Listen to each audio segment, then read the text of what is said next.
Well, hey, ladies, welcome to episode 88 of the Health, Life, and More for Women podcast. I'm your host, Jennifer D'Amato, certified intuitive eating counselor and coach, helping women reconnect with their body and redefine their health. This episode is sponsored by my morning motivation journal. This journal covers my top 5 focuses for each day: gratitude, your priorities, positive self talk, self care, and one focused goal. This journal is a 90-day journal. I send it to you free shipping. Hey, who doesn't love free stuff? It's hardcover, beautiful, clean design, and includes an affirmation bookmark. If you're looking for a great way to start your day, an influx of energy in your morning, head into the show notes, click the link to the shop, and purchase your morning motivation journal today. Currently, the journal is only available in the United States. So, we are about to change seasons again. It's almost summer. I mean, in Arizona, it's not as significant as literally everywhere else. We just get hotter, people. That's all it does out here. Where you are you maybe one of those lucky individuals? I'm not sure that's the right phrase. That got snow in May. I have some friends and people I know in Montana that literally had snow not that long ago from the time of recording this episode. May. What is happening? So they might notice a really significant change in seasons. Like I said, in Arizona, it's just not, I don't know, it's a big deal, but it just goes from warm to freaking hot, not snow to really warm. But this whole change of seasons is very appropriate right now because I'm going through a very big change of season in my personal life. If you've listened to the podcast from the beginning or just for a while now, you might know that we've homeschooled our daughters since our oldest was 3 years old. And now, at the end of May, she will be officially graduating homeschool. She's done. That's it. It's over. I have a lot of mixed feelings about this. I feel sad, but not in a grieving way. It's really been an opportunity to do some work on my own thoughts about being sad, about crying. Yeah, I've been thinking a lot about crying because I've been crying a lot. Not like bawling my eyes out, not sobbing, but tears, lots of tears. And it has had me thinking a lot about our emotions and what happens when seasons change in our life. So, growing up, there was this song that my dad, just had in his rotation. My dad always had a ton of music that he listened to. I always give him all the credit for my love for music, even if we don't always listen to the same music. And there was this song by The Byrds. Now it's Byrds. The song came out in like 1965, and it was called Turn, Turn, Turn. To everything there is a season. What I didn't know growing up was this is actually based on a Bible verse in Ecclesiastes.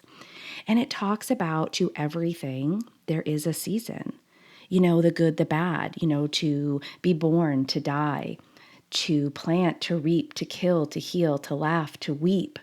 Everything there's a season.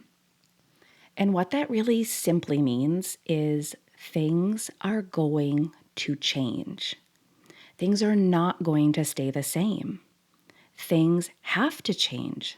There's a season, there's a period of time where things occur, where you are just doing all the hard work. I think about that planting. I think about those early years teaching my daughter literally how to read, write, and do math. She recently took the SATs. Girl rocked it out. And the SATs, I mean, what are they testing on? Reading, writing, and math. And I really thought about that. There was a season I was planting. I was doing all the hard work of teaching this girl, of getting her to understand the basics so she could build on that, and eventually that skill would be tested many, many years later. That was the time she was reaping the harvest of all the planting that I had done, that she had done, that she had worked for, that I had worked for. There was a season of teaching, and now there's a season of her reaping what was taught. And it really has just been this repeated moments, and not just one moment, it's been repeated moments of reflection of seasons changing. Now I want to go back to this idea of weeping. The verse in the song, the verse in the Bible talks about weeping, and I have not wept yet. I believe it's possible that when she walks across that stage in cap and gown, I might weep. But I'm not weeping out of sadness. None of the tears have been sadness. I can't fully pinpoint it. But what I can tell you is you start seeing everything that has come before. I'm experiencing emotions of processing the seasons that have all come before this one. And they're kind of hitting all at once. I'm seeing the 3-year-old. I'm seeing sitting at the table with her. I'm seeing goldfish crackers next to an art project. I'm seeing us sitting on the couch and her reading to me for the first time. And then tears fill my eyes. It's not sadness. It's really not. It's a similar emotion to seeing the Grand Canyon. Yeah, that's what I'm going to relate it to. I can remember seeing the Grand Canyon and just going, oh my goodness, this is one of the most amazing things I've ever seen.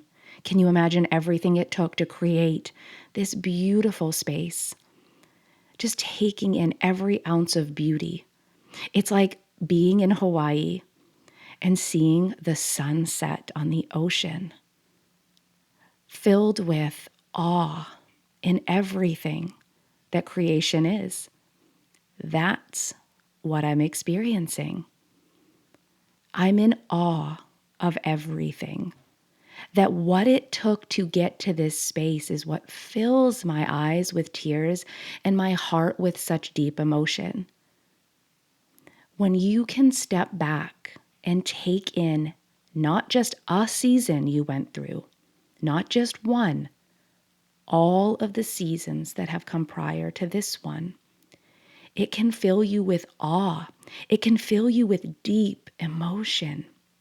It can fill you with gratitude. I'm not sad. I think my daughter interprets my tears as sadness and she hates it. It's not sadness. It's awe. It's amazement. It's wonder. It's a little, how did we get here? How did this happen so quickly? Wasn't she just 3? I think if you're changing seasons in life, you can mourn. Those tears can be sadness. Sometimes it's sad to leave a season you're in. Usually that's because the season you're in is what's comfortable for you. You know it really well. It's reasonable to cry when a season ends. It's reasonable to mourn a season being over.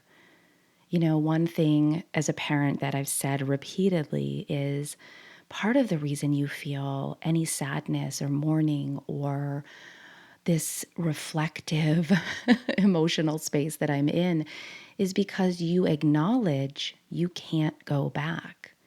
It's something that, I don't know, dawned on me when my kids, all of them, were younger, is once a season is over, it's over. And I know that might seem really simplistic and like a big duh moment, but it had to occur to me. And when that occurred to me that I don't get to go back, I really fully embraced the seasons that we were in. And I assure you, there was many many a season that was like, could this one please be over now? Could we be done with this season? I'm not a fan. I'd like to clock out and start a new one. I probably cried because I was in the season so long and it was hard, it was tough. If we're just radically honest with ourselves, we like to be comfortable. It's not that we're looking for some easy way out. It's just if I have a choice, I'd rather be comfortable than uncomfortable. I'd rather know what's coming, feel like I can see ahead of me, than feel just blindsided or completely blind. Like I don't know what's next. And here I am not knowing. I don't know exactly how to navigate the next season. I'm going to have to learn as I go, which makes me very uncomfortable. Now, I've experienced this outside of parenting. I left a job that was comfortable, a job that had predictable income, a job that I knew the ins and outs of. And I left that job to pursue my passion, to pursue where I felt I was being called, which is in this coaching, counseling space. I had to feel very uncomfortable for quite some time. I had to step into complete unknown. That was a really, really tough season. I've been through that in my marriage. I've seen it time and time again in my relationship with my husband, where we've had some seasons that were like easy peasy. Could we just hit this on repeat? And I'm telling you, it's almost inevitable every time we've been like, dang, we're in a really good season right now. These things are just clicking and going. And it's like, just wait for it. And boom, just like that, we get into a tough season. We get into a space where it's completely uncomfortable. And the problem is, with a control freak that I was, kind of still am, try not to be, I like knowing. So not knowing how long something's going to last, how long you're going to be in that space is so hard for me. Honestly, we probably don't spend a lot of time noticing the season we're in when it's going well, when it's easy, when we're comfortable. We don't even give it much thought. But when things are not going well, when things feel really tough, when things feel so unbelievably uncomfortable, we notice it. We absolutely feel it at a completely different level. We might even find ourselves talking about it incessantly on a podcast to total strangers, that we're in a season, we don't know how long it's going to last, we're not really sure how we feel about it at all. And then all of a sudden, it will change yet again. You know what prepared me really well for this was having an infant. Yeah, just when you think you understand the season you're in, the schedule you're on, when they want to eat, when they're napping and sleeping, and how many hours, like you feel like, yeah, I've got this down. That sweet little baby goes, guess what? Everything's about to change. Everything.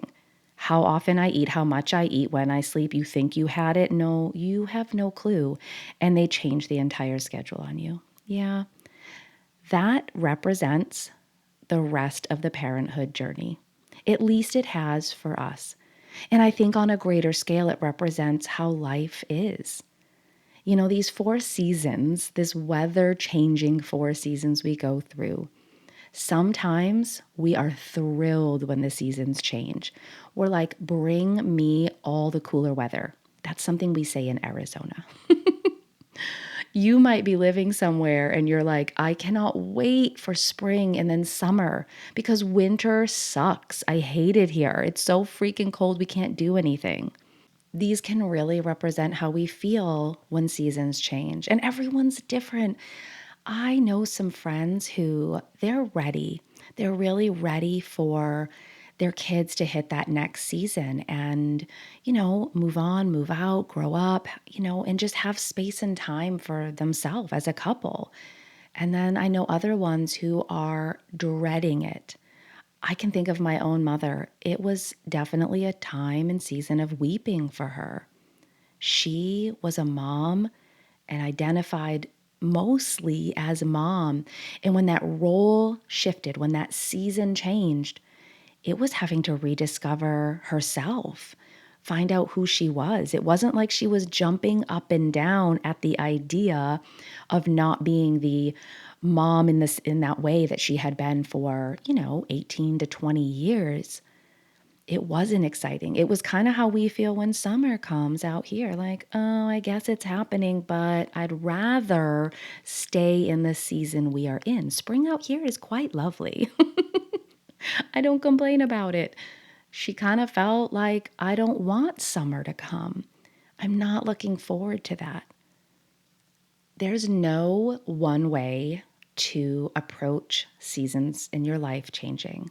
There's no right way to do this.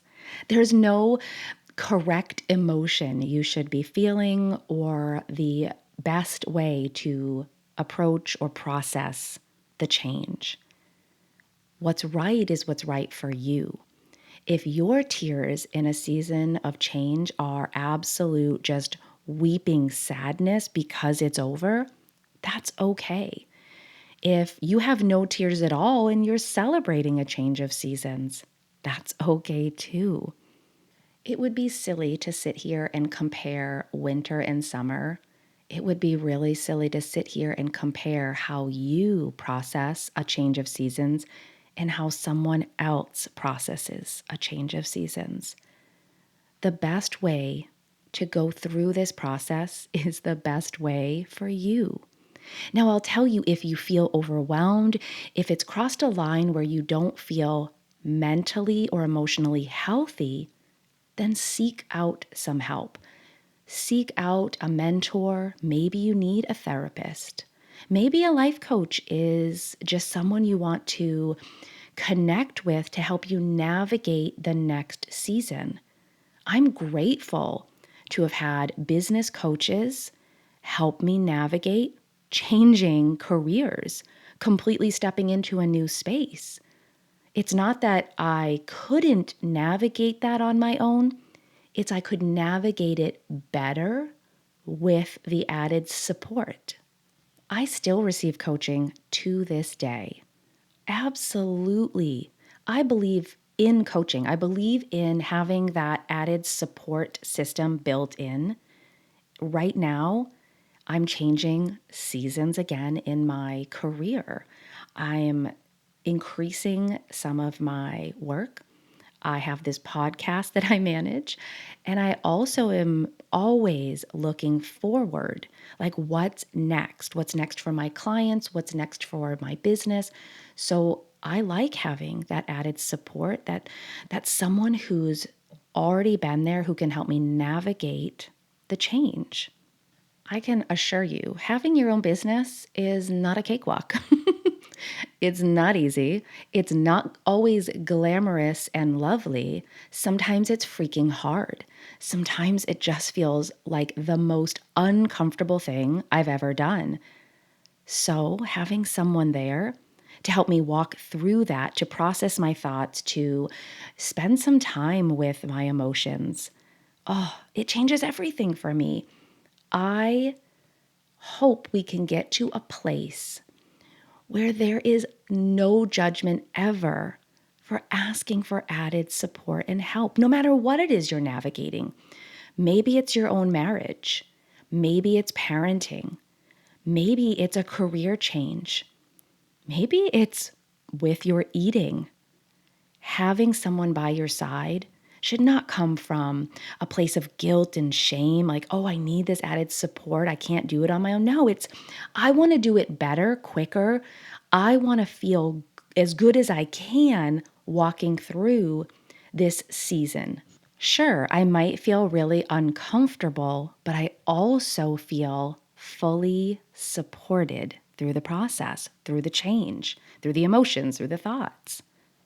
If we can normalize this If we can see this as a positive, I believe we'll have an easier time navigating these changes. So, to everything, there is a season. Turn, turn, turn. It's going to keep changing. Here's to navigating it in a healthy and wonderful way. Until next week, ladies. Hey ladies, I'm not really sure how your mornings look, but I'm wondering if you could use an influx of motivation. Yeah, where you just feel so motivated to head into your day. Well, I have the answer for you. I have created the morning motivational journal to do this for you. It has 5 components that are going to not only increase your motivation in the morning, but last throughout the day. You start off with gratitude, set your priorities, increase positive self-talk, set your intentions for nourishment, and a reminder for a big, audacious, focused goal.